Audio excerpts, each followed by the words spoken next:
thank you for your time. Thank you for having me. I'm excited. Are you based in London now, or are you just over here for?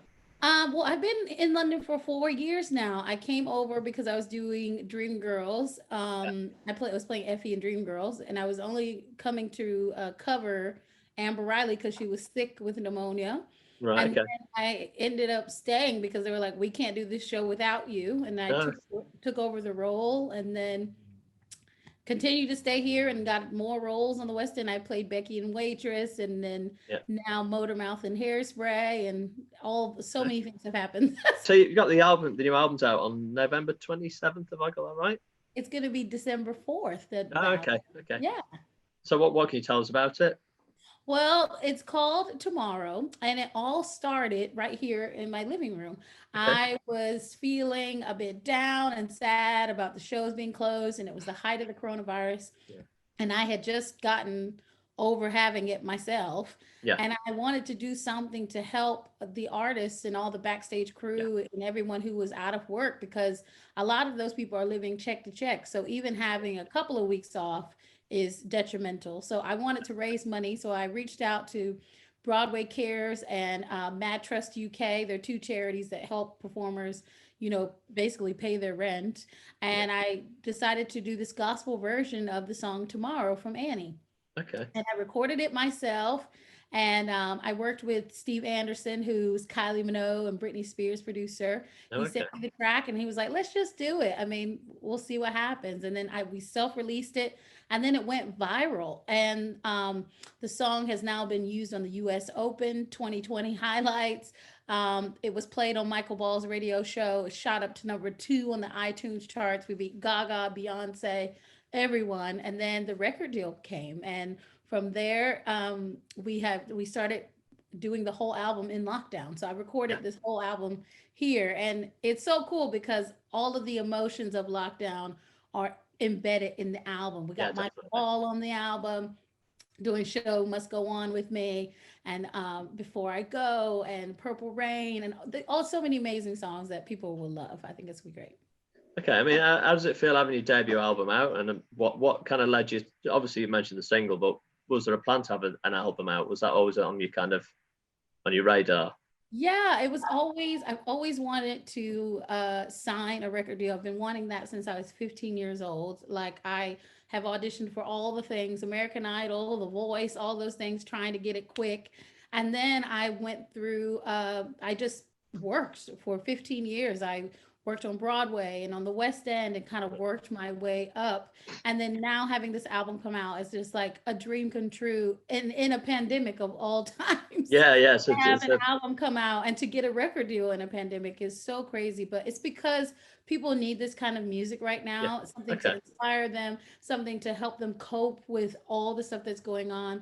People always say my voice soothing and it helps them like get through tough times, and that's Okay. what it's all about. That must, as a songwriter and an artist, that must be quite rewarding to hear people say things like that.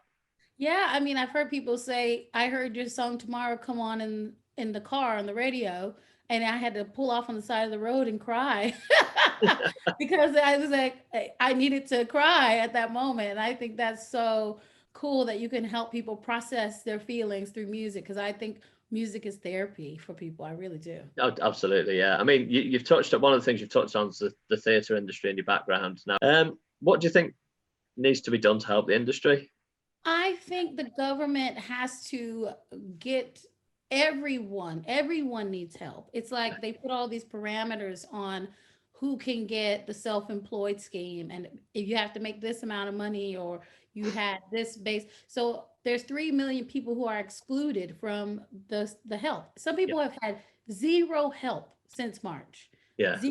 And A lot of even if friends in you that were position. making, yeah, even if you were making a certain amount of money then, you're definitely not making that certain amount of money Yep. now. And if you had a family, if you have a family and a mortgage and you live in London or you live in a city or in a place that costs a lot of money, people are struggling Yeah, really bad and people are just trying to make ends meet. So I feel like the government needs to give a universal credit to every single person to just give them a little bit of help because we're doing everything we can as far as charity goes. But yeah, these people have paid their taxes, they've paid their yeah. money. So they're like, where is my help? So I think that's what needs to happen. Okay, I mean, from your own perspective, what's you've obviously lived in London for 4 years. Yeah. What's the impact been on your life? Because are you a UK citizen now, or Well, I have a UK visa. I have an exceptional talent visa, so I have all the things that a UK citizen would have. yeah, okay, And it's been hard because we've had to pivot, is what I call it. So we've had to go back. A lot of people are teaching now, or people are taking different jobs. Some people are working in care homes or in the grocery stores. It's been difficult because I'm used to doing 8 shows a week, and yeah, to have that camaraderie with my castmates and meeting people every single night, that's gone. yeah, So this is my only way through this album to still connect with my audience and right, still give people entertainment, which I know they desperately need. Money aside, it's this is a ministry for me. This is yeah. something that I do because I love it, and I feel like people need it. So I'm hoping that through this album I still can connect with people, and then someday soon, hopefully next year, we'll be able to get back on stage. Fingers crossed. I know, fingers crossed. I mean, one of the other subjects that's quite close to you on a personal level is mental health. I mean, you've touched on missing Absolutely. people and not meeting fans and people after shows. How are you keeping your own mental health in check during kind of difficult times? I have really been focusing on self-care. That's something that I needed to do even before the pandemic happened. Yeah, Taking time. I feel like this pandemic has showed us where our priorities have been a bit off, and where we haven't had the time to even have dinner with our family, or yeah, to, you know, speak to my mom every single day, which I try to do, but I'm so busy. But now I have that time. So, my mental health has been rooted in staying connected to my family more, and also just taking the time, having a hot bath, reading a book, just playing my guitar because I like it, like, you know what I mean. So that's kind of been the ways I've been helping my mental health, and just singing to sing, and not singing because there's pressure, but singing, getting back to the love. I think that's what everyone's doing, getting back to the things that they love. Because I was like, I work so much, I didn't even know what I like to do besides yeah. work. Well, that's it. You get into a routine, don't you? And then your day's gone. Yeah. Yeah, and you're like, oh wait, I like to read books, or oh, I like to knit, or oh, I like to do this. Yeah. On that note, then, I mean, you recorded songs for a Netflix series. Um, Yes. if when you're having a sofa day, what do you like to binge watch on Netflix? Oh my gosh, I've just been watching The Crown, which Right. was so good, because I've been trying to learn about the history of Yeah. this place, because I was like, if I'm going to be living here for a couple more years, I want to know all of the things. So, like, the highlights, but you don't know all the little details. Yeah. So I watched that, and I've been watching the King's Speech as well, which Okay. I love because I'm a voice teacher. Yeah. So all those techniques that he used to help fix the King's voice is techniques I use to help my singers. Okay. So I was like, oh, I really love that. And I didn't know that story. And it was just so cool. So I've been binge watching that. And oh God, what else have I done? Everyone watched Tiger King. We all watched that, didn't we? And on a similar note, you've recorded songs for a Christmas movie as well, Jingle Jangle. Absolutely. So I worked with John Legend's team. Right. The writer was Davey Nathan and Phil Lawrence, who's the co-writer for Bruno Mars. Yeah. We found out that this movie was happening. This was 2 years ago that we recorded this. So they were like, "There's this part in it. We think you'd be amazing for this song." And I was gonna be in the movie, but then I screen tested with a Forrest Whitaker lookalike. Right. And they said, you just look a bit too young. It's the freckles, I think. So they were like, but would you still want to sing and work in the music department? And I was like, okay. And it's something different for me because, like, I like being on the creative side of things as well. So I got to create this amazing song called Miles and Miles Right. and Jingle Jangle that Miss Johnston sings. And I'm on a soundtrack with Ricky Martin and Usher and Anika Nani Rose. No, And this is just like a dream, yeah. And I thought when I recorded, I was like, they're gonna replace me with Patti LaBelle or something. But they did it, and I was like, yes. So it's out right now. It just came out this past weekend, and I am so excited. Go stream Miles and Miles. Okay. And go watch the movie because you'll hear me wailing away. So Okay. Well, that leads into our next question. If you could star in any classic Christmas movie, which movie would you pick and who would you want to play? Oh, this is probably a bit like weird, but I would play Heat Miser and Okay. Rudolph the Red-Nosed Reindeer.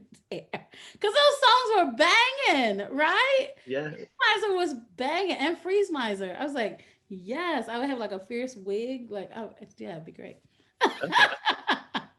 Okay. Just sticking on the Christmas note, then. Obviously, family is important to you. What does Christmas mean to you personally? Christmas means, oh, I'm so sad because of Corona and everything. I won't be able to get home for Christmas this year. But Christmas is all about family. It's all about the food and spending time together, and also just giving thanks for Yeah. the year that we've had so much taken away from us that we Yeah. almost forget about all the things that we still have, and the things that haven't been canceled, like love and friendship and music and spending time with people that you love. Like, that's not been canceled. So I think Christmas for me this year especially is going to be about remembering all the things that we still can do and not what we can't. Perfect. That's it. We're pretty much can wind things up now. Just to finish though, I mean, Christmas is coming. You've got the album coming out. We've Yeah. touched on 2021. I mean, what are your hopes for next year? My hope for next year is, first off, that we get this coronavirus under control and we can travel again. And I want to see my family. And I would love for my family to come see me perform this album. And like, I just want some love. I don't want it to go back to the way it was, actually. I want it Yeah. to be better than what it was. I want it to us to come back refreshed, renewed, and with some love and empathy that I think we've lost somewhere, and that we're getting back now because we have to care about each other a little more. So that's my hope, and that we have a number one album. That's my hope. Perfect.